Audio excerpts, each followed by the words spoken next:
ചിലപ്പോൾ നമ്മൾ ഈ കേരള സർവകലാശാലയിലേക്ക് പോവുകയാണ്. അവിടെ നിരന്തരമായ പ്രശ്നങ്ങൾ, ആ ഭാരതാംബ ചിത്രം വെച്ചത് തുടങ്ങിയുള്ള പ്രശ്നങ്ങളാണ്. അതൊന്നും അവസാനിക്കുന്നില്ല എന്നുള്ളത് കൂടിയാണ്.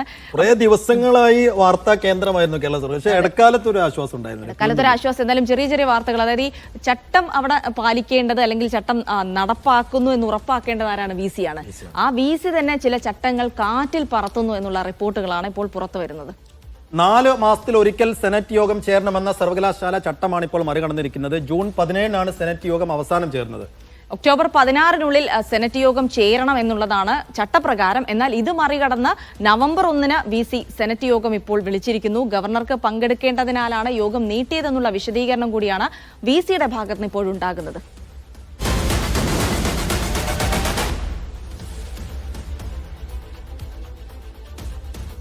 അപ്പോൾ നമുക്ക് തിരുവനന്തപുരത്തേക്ക് പോകാൻ വാർത്തയുടെ വിശദാംശങ്ങൾ തേടേണ്ടതുണ്ട്.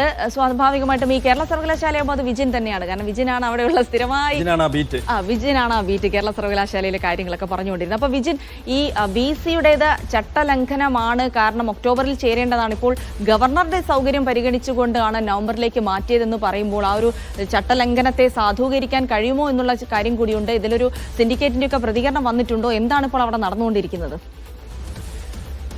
ജിൽസി സൈഫുദ്ദീൻ, എന്തായാലും സർവകലാശാലയെ സംബന്ധിച്ചിടത്തോളം, കേരള സർവകലാശാലയെ സംബന്ധിച്ചിടത്തോളം പല തരത്തിലുള്ള വിവാദങ്ങൾ, ഒപ്പം തന്നെ അധികാര തർക്കങ്ങൾ ഒക്കെയാണ് കുറെ കാലമായി നടന്നുകൊണ്ടിരിക്കുന്നത്.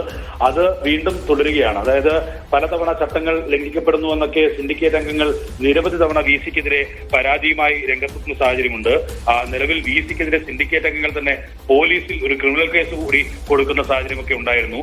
അങ്ങനെ ആകെപ്പാടെ കുഴഞ്ഞു മറഞ്ഞ നിലയിലാണ് കേരള സർവകലാശാലയിലെ ഓരോ ദിവസത്തെയും പ്രവർത്തനങ്ങൾ മുന്നോട്ട് പോകുന്നത്. അതിനിടയിലാണ് സർവകലാശാലയുടെ 4 മാസത്തിലൊരിക്കൽ വിളിച്ചു ചേർക്കണമെന്ന, സെനറ്റ് വിളിച്ചു ചേർക്കണമെന്ന ചട്ടം മറികടന്നുകൊണ്ട് ഇപ്പോൾ VC നവംബർ 1-ന് സെനറ്റ് യോഗം വിളിച്ചു ചേർക്കാനുള്ള തീരുമാനമെടുത്തിരിക്കുന്നത്. സെനറ്റാണ് അതിന്റെ ഒരു പരമാധികാര ബോഡി എന്ന് പറയുന്നത്. അതായത് മുഴുവൻ കാര്യങ്ങളുമൊക്കെ തീരുമാനമെടുക്കേണ്ട ഏറ്റവും ഉന്നതമായ സർവകലാശാലയുടെ ബോഡിയാണ് സെനറ്റ് എന്ന് പറയുന്നത്. ആ സെനറ്റ് യോഗം വിളിക്കുന്നതിലാണ് ഇപ്പോൾ ചട്ടം മറികടന്നിരിക്കുന്നത് എന്നുള്ളതാണ് വലിയ പരാതി ഇതിനെതിരെ ഉയർന്നിട്ടുണ്ട്. അതായത് ജൂൺ 17-ാം തീയതിയാണ് ഏറ്റവും അവസാനം സെനറ്റ് യോഗം വിളിച്ചു ചേർത്തത്. അങ്ങനെയെങ്കിൽ ഒക്ടോബർ 16-നുള്ളിൽ 4 മാസം പൂർത്തിയാകുന്നതിന് ഉള്ളിൽ സർവകലാശാലയുടെ സെനറ്റ് യോഗം വിളിച്ചു ചേർക്കണം. പക്ഷേ അത് മറികടന്നാണ് നവംബർ 1-ന് സെനറ്റ് യോഗം വിളിച്ചു ചേർക്കാനുള്ള നിർദ്ദേശം നൽകിയിരിക്കുന്നത്. നമ്മളിപ്പോൾ കാണിക്കുന്ന ആ രേഖ ആ സെനറ്റ് യോഗം വിളിച്ചു ചേർക്കാൻ VC നൽകിയ ആ കത്താണ്.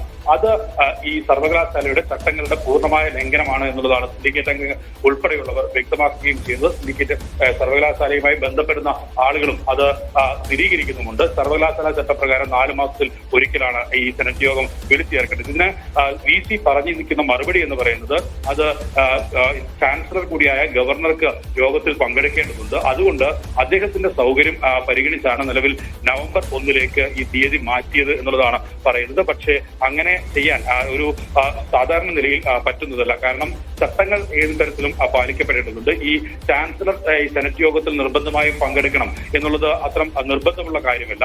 അത് ഈ നിലവിലെ വിവാദങ്ങളുടെ പശ്ചാത്തലത്തിൽ ചാൻസലറെ കൂടി എത്തിച്ച് ഈ സിൻഡിക്കേറ്റ് അംഗങ്ങൾക്ക് മറുപടി നൽകുക എന്നുള്ളതാണ് VC ഉദ്ദേശിക്കുന്നത്. അതുകൊണ്ടാണ് സർവകലാശാല ഈ ചട്ടങ്ങളെ പൂർണ്ണമായും മറികടന്ന് ചാൻസലറായ ഗവർണറുടെ സമയം കൂടി പരിഗണിച്ചുള്ള VCയുടെ ഈ മറുപടി സിൻഡിക്കേറ്റിന് ദഹിക്കുന്ന ഒന്നാണോ?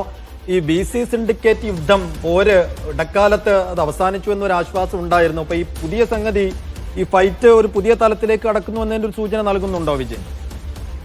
സൈഫുദ്ദീൻ, അതായത് ഈ രജിസ്ട്രാർ KS അനിൽകുമാറിന്റെ ഒരു ഹർജി ഉണ്ടായിരുന്നു. അത് ഹൈക്കോടതി തീർപ്പ് കൽപ്പിച്ചു കഴിഞ്ഞ ദിവസം. അതായത് സിൻഡിക്കേറ്റ് യോഗം ചേർന്ന് രജിസ്ട്രാറെ സസ്പെൻഡ് ചെയ്ത നടപടി വീണ്ടും ചർച്ച ചെയ്യണമെന്നുള്ളതായിരുന്നു ആ വിധി എന്ന് പറയുന്നത്. അതിനുശേഷം താൽക്കാലികമായ ഒരു പ്രശ്നപരിഹാരം ഉണ്ടായിട്ടുണ്ട്. പക്ഷേ VC ഇക്കാര്യത്തിൽ ഒരു പ്രതികാര നടപടിയുമായി മുന്നോട്ട് പോകുന്ന നിലയായിരുന്നു അതിനുശേഷമൊക്കെ ഉണ്ടായിരുന്നത്. അതിനിടെയാണ് ഈ സെനറ്റ് യോഗം വിളിച്ചതുമായി ബന്ധപ്പെട്ട പുതിയ വിവാദം ഉയരുന്നത്. എന്തായാലും നിലവിൽ സിൻഡിക്കേറ്റ് അംഗങ്ങൾ നേരിട്ടുള്ള ഒരു പോര് അത് താൽക്കാലികമായി നിർത്തിയിരിക്കുകയാണ്. അവർ അതിന് കാരണം പറയുന്നത് എല്ലാ തവണയും ഇത്തരത്തിലുള്ള പ്രതിസന്ധികൾ VC ഉണ്ടാക്കുന്ന ഓരോ വിഷയത്തിൽ ഇടപെട്ട് പ്രതിസന്ധി ഉണ്ടാക്കിയാൽ വിദ്യാർത്ഥികളുടെ ഭാവിയെ ഒക്കെ വലിയ തുലാസിലാക്കുന്ന നിലയിലേക്ക് പോകും. അതുകൊണ്ട് തൽക്കാലം ചട്ടങ്ങളും ഒക്കെ നോക്കി തന്നെ മുന്നോട്ട് പോകുക എന്നുള്ള തീരുമാനമാണ് അവർ എടുത്തത് എന്നുള്ളതാണ്. അതിനിടയിലാണ് ചട്ടങ്ങൾ പൂർണ്ണമായും മറികടന്നുകൊണ്ടുള്ള VCയുടെ പുതിയ തീരുമാനം. സൈഫുദ്ദീൻ, ശരി, വിജിൻ വായന്തോടാണ് വിവരങ്ങൾ നൽകിയത്.